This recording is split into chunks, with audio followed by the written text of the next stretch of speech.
experts are warning of two compromises this week, breaches of security of some tools that maybe your business, the company you work at, might be using. There's specifically some remote monitoring and support tools. And so I want to bring in Matt Rose, who is the CXO of TechRage IT and our go-to expert when it comes to things like this. And Matt, we appreciate you joining us this morning here on Yeah, Fox35 News Plus. yeah, appreciate having me on. Okay, so talk to us about this. The two separate breaches this week, one for Simple Help, one for ScreenConnect, according to these multiple reports from these folks who track this stuff. Mhm. What do we know about what happened? So on the ScreenConnect one, because that's probably the more used tool out there, it's a pretty popular tool in IT support communities. There's not a lot known. The company's been pretty tight-lipped about it. All they've said so far is that only a small number of clients have been notified that they were part of the compromise.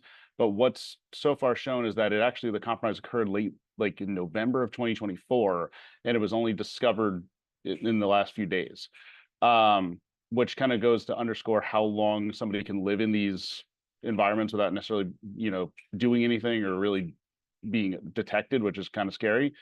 And the Simple Help, I think the jury's still out a little bit more on that one, but it looks like that was one where they got in also again a few months ago, and that one looked like it was a little more nefarious. They tried to run some scripts to actually potentially do some damage to computers that are beyond them.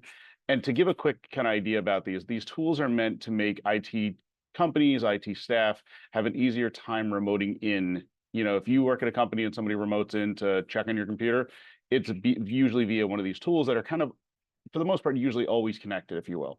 So when if they get breached, it's pretty terrifying. There's been a few of these over the years that people know about, and some of them have had some pretty substantial issues.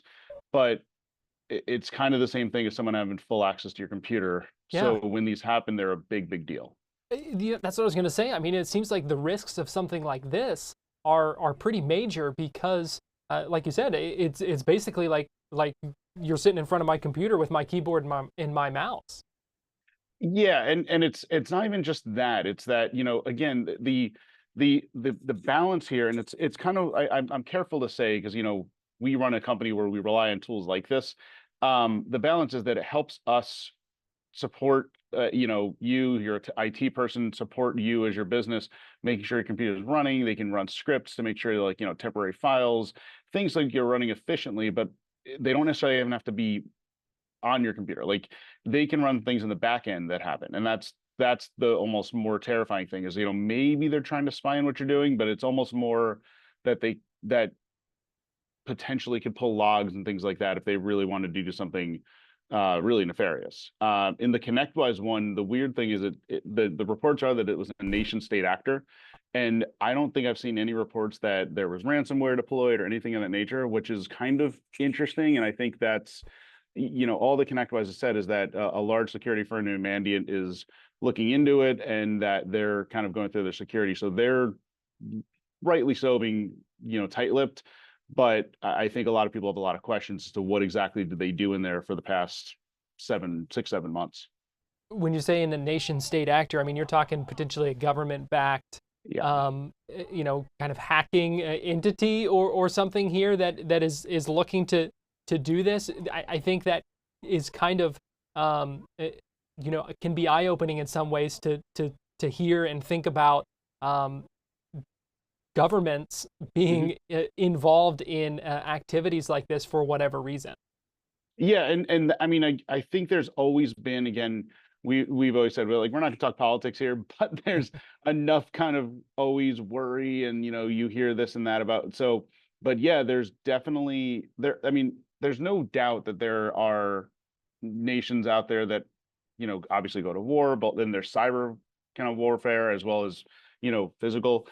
And yeah, there's definitely something that could be going on here. But again, that detail is not being released. My guess is there's conversations between these companies and the FBI and whatnot to see what can be released. But it's not always just that they want to ransomware your computer and get some money. In some cases, they're hoping to get specific customers. And that's my thought process here. If there's a small number of customers who are breached, if it was a nation state, were they actually specifically trying to find a customer who had access to something they were really looking for?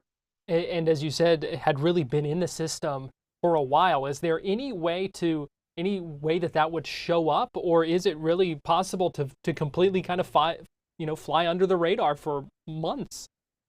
I mean, it's, again, not knowing the exact situation, I want to say that you should be able to find them, but and again, this is where there's researchers that all they do all day long is look for indicators of compromise, which is basically a term for saying that you know that someone's in your system. Um, and there's just some ways where they're hiding in plain sight. There's a term called living on the land, which is basically you're kind of in there in a program someone uses. And it's why it's so important to understand that if you use various products, that if they have a vulnerability, why you should patch and why you should pay attention to those. And it's a lot of work, but it's also why the average company doesn't know that they're breached for typically about 6 months or longer. And we've talked about it before, even just a few weeks ago. There's no such thing as being fully hack proof or fully protected. You have to have protections in place. And again, without the detail, I can't say why these two got through, but they're, I know for a fact ConnectWise is a very, astute company when it comes to security. And I hope there's some data that comes out after this. I just don't know what legally they'll be able to say publicly. And it probably makes it even more important to have those layers of security in place because, it's these people, these bad actors can fly under the radar inside the system Yep. for so long. So what is the takeaway here for folks? Yeah, the takeaway is kind of the same thing we've kind of mentioned a lot is, you need to, if you talk to your IT people, make sure that they're kind of aware. I would hope that all of them are. IT companies should be. But it also is really it's something for any person, whether you're just using a personal computer, whether you're using a business computer. You really have to be careful to understand what you're downloading, what you're using, and where it's hosted.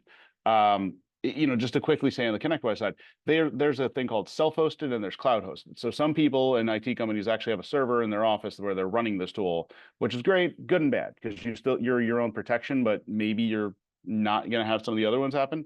So you need to know what you're doing. You need to look at those third parties, and it can be something as minimal as you're using a product as obvious as Adobe Acrobat, and it can be these weird little games or things you might download or edge or browsers for your I'm sorry, extensions for your web browser.